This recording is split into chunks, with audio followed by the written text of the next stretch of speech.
What is going on, everyone? My name is Andy. Welcome back to another FPL video. In this one, we're going to take a look at the teams with a double game week and discuss whether or not any of the players from those teams should be included in our game week 17 unlimited transfer squad. So if you enjoyed the video, make sure to give it a like, hit that subscribe button if you haven't done so already. And let's start off by talking about Man City. Now, Erling Haaland is a player that we don't need to discuss too much. I think pretty much everybody that's watching this video is going to have him in their squad. And for lots of the game weeks to come after the World Cup break, he's going to be people's captain as well. So he's an obvious inclusion. I can't really see any reason, unless Pep says he's injured, to go without him. So he's definitely in. I do think that João Cancelo, when you're like a week and a half, 2 weeks out from the deadline, he's one of those players that you think, okay, could I go a bit cheaper? Could I go for a different Man City defender and spend those funds elsewhere? I think it's very easy to do that. But as you get closer to the 26th of December, when the game week 17 deadline is, I think he'll suddenly be in a lot of people's teams.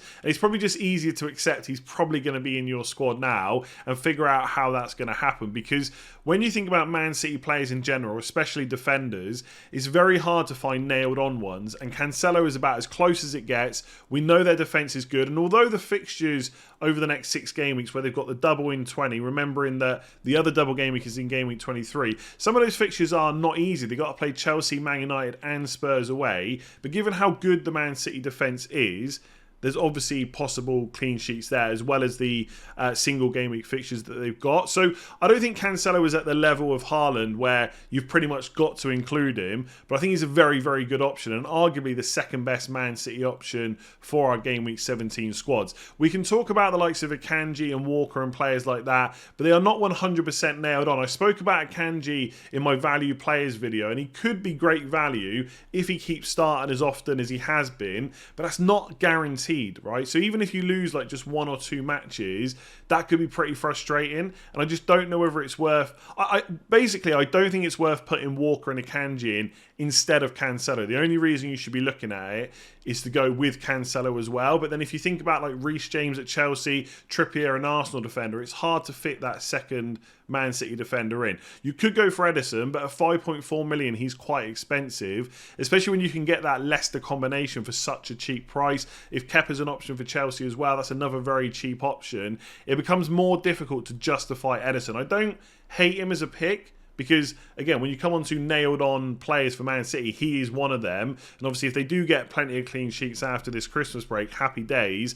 But you've got to do a lot or get a lot of those clean sheets to justify that 5.4. So the closer we get towards that deadline, the more I'm thinking, I'm going to have Haaland. I'm probably just going to have Cancelo as well. And I'm not going to worry about the minutes of that second Man City defender. Obviously, there's games where Cancelo might not play, but it's not likely to happen that often. So then it comes down to whether or not you want that second attacker, and the main two are going to be De Bruyne or Foden. Now, I really like De Bruyne as an option because of the 2 double game weeks they've got, but realistically, we have to remember that second double game week is in game week 23. So over the next 6 game weeks, yes, he has 1 extra fixture over someone like Salah. You knew it was coming. You knew I couldn't not mention Salah in this video. He has 1 extra fixture. Is he guaranteed to play in all those games? Possibly not. I would say that Salah is more secure for minutes because of the injuries and stuff that they have, especially to Diaz and Jota. So minutes-wise, over the next 6 game weeks, Salah might actually get just as much as De Bruyne, if not slightly more. And although De Bruyne's expected goal involvement is good, and I know you've heard all this from me before this season, a lot of that is made up from assists rather than goal threat, whereas we know that if Salah's going to get you points, that's usually going to come from goals instead. And he did look better before that break for the World Cup. And if I just come on to the FPL page for a second, and we come on to Salah, it's not that Liverpool fixtures are amazing. They just are slightly better than Man City's if you disregard the double game, which you do have to take into account, of course. Like Villa away, Leicester at home, Brentford away. They're not easy, especially with Emery now at Villa. They've got to play Brighton and Chelsea. But I just think if I'm ever going to get this right this season, it could be the next 6 game weeks where Salah does better. So I think it's close. If you told me you're going for De Bruyne, I would not sit here and argue with you whatsoever. I think he's a really great pick. I just see that 12.6 million price point. I still don't know if I can bring myself to have him over Mo Salah. So if you decide not to go for De Bruyne and you have maybe Cancelo or Haaland, it's whether or not you go for Foden. And I think look, for 8.3 million, if he starts every single game, he's incredible value, right? 0.56 expected goal involvement. We know he's a bit of a goal threat in that Man City team. Probably, I don't know, maybe second or third to Haaland. There's not too many other players you would expect to score more goals in that side. But he is obviously not nailed on. We saw before the World Cup, I think he missed 3 of the last 4 league games for Man City. Now, there may or may not have been something going on there. I'm still kind of shocked that he missed so many of those games. But it does worry me slightly going forward. But I guess with Foden, you're not comparing him to De Bruyne. You're comparing him to other £8 million midfielders. So Saka, we'll talk about Arsenal later on, Mason Mount, Kulusevski, etc. I don't know if there's a standout 8 million option in game week 17. There's lots of good options, and you could even go for 2 or 3 of them if you really wanted to. But given that there's no standout, you could just opt for Foden if you didn't want to pay the extra premium for De Bruyne instead. So if you didn't want to miss out on Salah and Foden might be better than De Bruyne and a different £8 million midfielder, for example. So Haaland is obvious. I really think most people are just going to go for Cancelo. That's probably what I'm going to do. I'm probably going to avoid that second Man City defender because I think there's other options there. Then it's just whether or not I include De Bruyne and Foden. And look, Man City, best team, second best team in the league so far this year. I still think they'll end up winning it. They've got some really nice fixtures. They're going to score plenty of goals. But if you weren't sure about De Bruyne or Foden or a second defender, you could just go for 2 of them. It's perfectly okay just to go for 2 players from City if you wanted to. So even if you disregard the double game week for Chelsea, and to be fair, it's not necessarily the easiest one. They got Man City at home and Fulham away in game week 19. They still have some really, really nice fixtures outside of that. So even Crystal Palace at home in game week 20, they've not necessarily defended that well this season. They've also got to play Bournemouth at home, Fulham at home, and Nottingham Forest away as well. So personally, I would really like some Chelsea players, although I do appreciate that the number of options from an FPL point of view are kind of limited. So if you think about the attack, I do think that Mason Mount is probably the only player from Chelsea that I would consider. So he's 7.5 million. So you can maybe go for him instead of one of those other £8 million midfielders that I've already touched on, in and around that 8 million price anyway. And he's also one of the only players that's got regular minutes under Graham Potter. There has been a lot of rotation. So although his personal expected goal involvement numbers are quite low and he hasn't necessarily performed how we expected this season, you can see there 0.28 XGI, the fixtures are still good enough that he could get returns in those games. So if you wanted a piece of that Chelsea attack, I do think Mason Mount's the only one. And the reason for that is Aubameyang takes up a forward spot and he's not even guaranteed to play every single week. And it's just not worth paying that much money for him, I think. And then even if you look at Sterling, for example, in midfield, he's 9.7 million. Right, and again, he's not necessarily guaranteed to play every single game. Like, if I was going to spend close to 10 million on a midfielder straight after the World Cup break, I'd probably just go for Fernandes for those 3 fixtures that Man United have got straight after the break. Don't get me wrong, Chelsea's are almost, or just as good, to be fair, in 17 and 18, and they've got that double game week. But there's no guarantee that Sterling plays all 4 of those games. He may only play like 2 or 3 of them. So I just can't get on board with any of the Chelsea attack, apart from possibly Mason Mount. Then you come on to the defence. If Kepa is fit, I think 4.5 million looks like a bit of a bargain. If I'm honest, when I think about the goalkeepers I'm kind of choosing for my squad, when I'm tinkering with my draft and stuff like that, I've not really considered many goalkeepers outside of Kepa and Danny Ward. Right? I mean, Danny Ward's going to be in the squad anyway, so it's whether or not I go for Everson or I go for Kepa. I think if Kepa looks likely to play, even though Chelsea have not been great necessarily this season, I'm willing to take that punt for 4.5 million. I don't think there's too many other better goalkeepers out there. And then you've got the likes of James. So if you follow me on Twitter, I did tweet a video from the Chelsea account with him back in training, scoring a nice goal. Obviously, he's not necessarily going to get that much time and space, etc. in a Premier League match, but it's good to see him back fit. Whether or not he's going to start all those games from game week 17, 18, 19, not necessarily, but obviously he has been trying to get back to fitness over the World Cup break. He wasn't away with England or anything like that. And if we look at the fixtures, I know I've said a few times that they are in kind of quick succession, which they are, to be fair.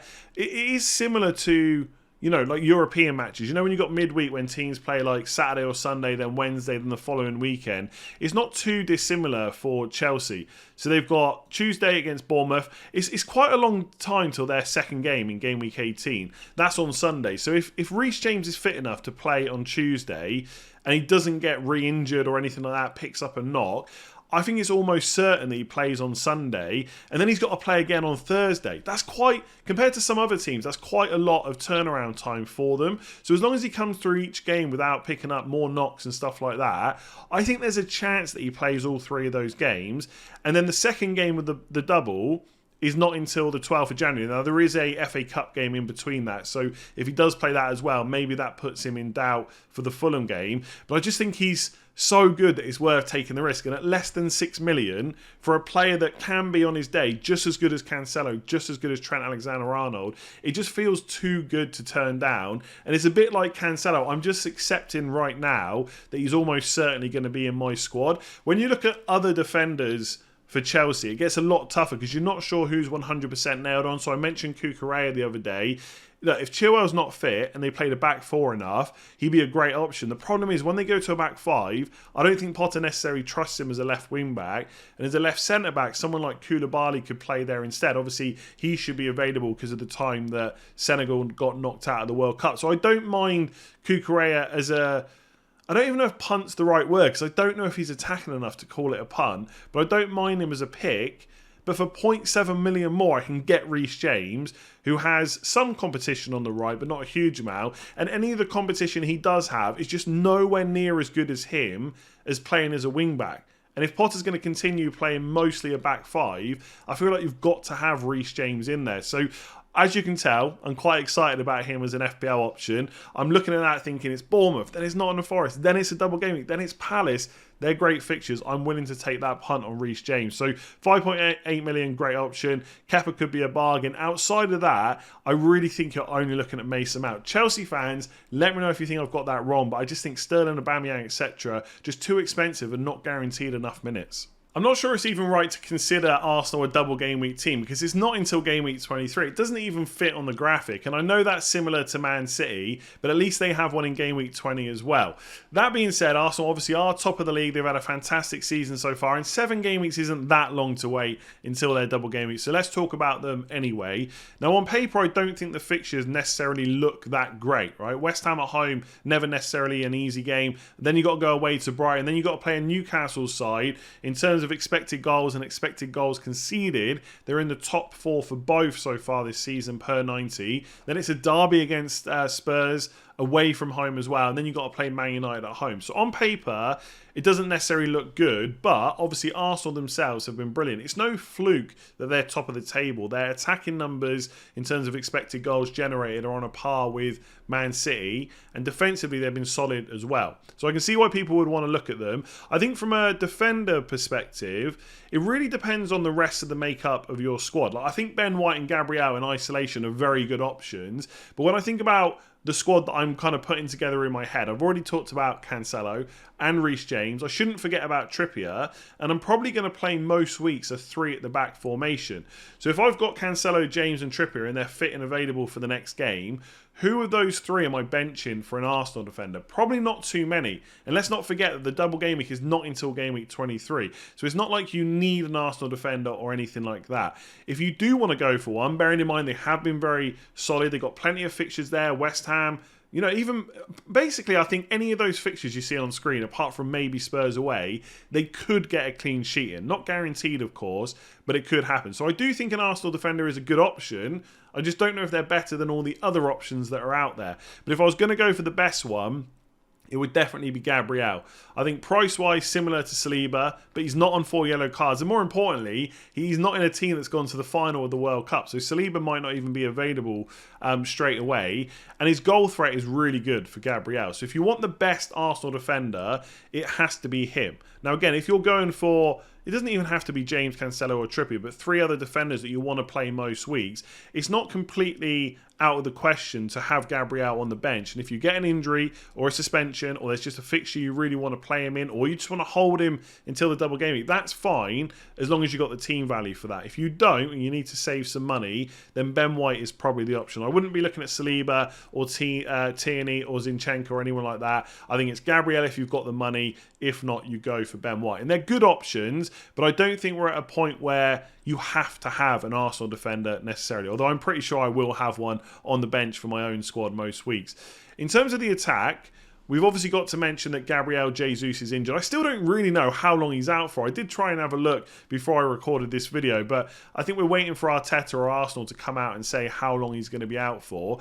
It will affect Arsenal. He's been such a good player for them this season, but I do think that Arteta has shown that he's a very good manager. Arsenal got plenty of other good players there. They can still go and score goals. I still think they can... You know, obviously the attack helps out with the defence, etc. That's still going to happen, right, for Arsenal. So I don't think it suddenly makes them an awful team or anything like that. They might not be quite as good, but I don't think the level is going to drop that much. And there's still lots of value in those Arsenal players. So I've talked about £8 million midfielders already, like Kulusevski, Mount, etc. Saka, let's not forget, is on penalties. He's nailed on. He's going to play every single game. He's still a very good option. Someone I want to mention that I've not really talked about at all this season, I've talked about it in some videos, but not maybe enough, is Odegaard. And obviously there's not been a full season or anything like that, but his own personal expected goal involvement numbers, which I do look at a lot, are decent, like 0.56. And the thing is, sometimes you get, like with De Bruyne, like 0.68. So much of that is made up from assist threat. With Odegaard, it's 0.35 XG per 90. That is very good compared to Saka and Martinelli. And he's only 6.4 million. So he's cheaper than Martinelli. Although if you've got Martinelli at 6 million, obviously that is a little bit cheaper, right? So it's going to depend on when you bought him. So I wouldn't rule Odegaard out of the question. Like, he's pretty much nailed on for every single game. His goal threat is good. He's got assists as well. I think he's not a bad option. Would I have him over Saka or Martinelli? Probably not. But let's say you wanted to go for two attackers but not spend 8 million. I think Martinelli and Odegaard is a perfectly good way to go about it. I think we've got to... I have to keep reminding myself that Saka is Arsenal's penalty taker because it just doesn't seem right. That's obviously something that he's got in his locker that Foden and Kulusevski and Mount, etc. don't have. Whether or not it's worth paying the premium is going to depend on the rest of the makeup of your squad. So I think I'm in a position with Arsenal where, even though they're top of the league and they've been brilliant this season, I don't feel like I need any of their players. Like even Martinelli, who I got on at 6 million, is such good value. I think there are possibly situations where I do get rid of him. I think he'd probably make the Game Week 17 draft, but I'm not against selling him. I think that's where I'm at with Arsenal. Really good options, some really good value as well, but I don't think you need them in your team right now. But if you want to, go for it. All right, let's talk about Spurs next. Now, their double game week is about as difficult as it's going to get. You've got Arsenal at home and Man City away in game week 20, and they've also got to play Man City again in game week 22. So that's not necessarily ideal. The fixtures outside of that are okay, right? They're nothing special. They're not awful either. I'm sure Spurs will do fine. But should we be picking their players for those games? So from a defender point of view, I look at the list and think, okay, Sessegnon at 4.5 million, 0.28 expected goal involvement's pretty good. He's a fairly attacking player. He is yellow flagged. We'll have to wait and see if he's actually fit enough for game week 17. He could be an option in the very short term because Perisic is still away at the World Cup with Croatia, who are playing in the 3rd and 4th place playoff. In fact, that game will have finished by the time you watch this video, but Perisic is probably not going to be back for game week 17. He may miss game week 18 as well, but once he is back, him and Sessegnon then become a rotation threat, right? Both of them are. Then you look at the right side. Who's going to start that game against Brentford away? Will it be Emerson Royale? Will it be Matt Doherty? I haven't got a clue. And even if one of them starts that game, will the other one then start the next game? We just don't know. So the wing-backs are the players we really want from the Spurs defence, but we can't really have them. Then you look at Dyer. My main problem there is he's 5.2 million. That's the same price as Gabriel, and I would say that Gabriel plays in a better team that have pretty much, I would say, as good fixtures. I know their double game week is a little bit later, but they're as good, I would say, if not slightly better. And his goal threat's higher. So I just don't see how you can go for Dyer or Romero, who's also at the World Cup as well. So they've got a few kind of key players from that defensive point of view missing. Then you've got the attack. I like Kulusevski as an option. I'm not convinced he's better than Saka, for example. I even think maybe going for Mason Mount because of the fixtures could be an option as well. We've got Maddison, who I've not talked about because this is obviously a double game week video, etc. There's a lot of options there, and I think Kulusevski is just fine. Again, he's a bit like you know how I mentioned with Kevin De Bruyne, if you picked Kulusevski and I saw him in your side, I wouldn't sit here and tell you you're wrong, that you have to have Saka, you have to have Mount. I just don't think he's such a good pick that he's obvious or anything like that. So he's fine, and that's about it. Then you've got Son, 11.6 million. I think it's hard to justify paying that amount for him, given what he's done so far this season. Obviously, you can get De Bruyne and Salah for just over $1 million more, or even Kulusevski for 3.6 million less. Son's all right, but I just don't see how he fits into squad setups at this point in time. That might change down the line. And obviously for the same money, you can get Harry Kane instead, who's been brilliant so far this season and is on penalties as well. But I do have some concerns there too. Will he get extra time off because of what happened in the World Cup? I know that England got knocked out in the quarterfinals, so they got plenty of time for the players to get back to their club sides. But obviously he missed the penalty. I can't even imagine how that feels. And I know he's got loads of people around him telling him it's not his fault, he stepped up, etc. But I think it's just hard to know how he's kind of taken that and whether he'll be back sharp and available and ready to go for Spurs. I think he probably will be, right? He's a professional footballer. They go through stuff like this a lot. But missing a penalty at the World Cup when you had a genuine chance to get to the semi-finals, and obviously the whole thing with England and how they never get past these good teams, etc. He will have been blamed for that by a lot of people. Right? I don't blame him or anything like that, but he will have been. And you just don't know how a person takes that. Yes, they got loads of money. Yes, they're footballers, but they're still humans at the end of the day. So if he doesn't come back and start performing the way he has been for most of this season, that's then going to have like a knock-on effect to the rest of the attackers. So it wouldn't put me off going for Kane because, you know, if Conte says he's available, then he's available. And I'm sure he'll be fine and play just as well.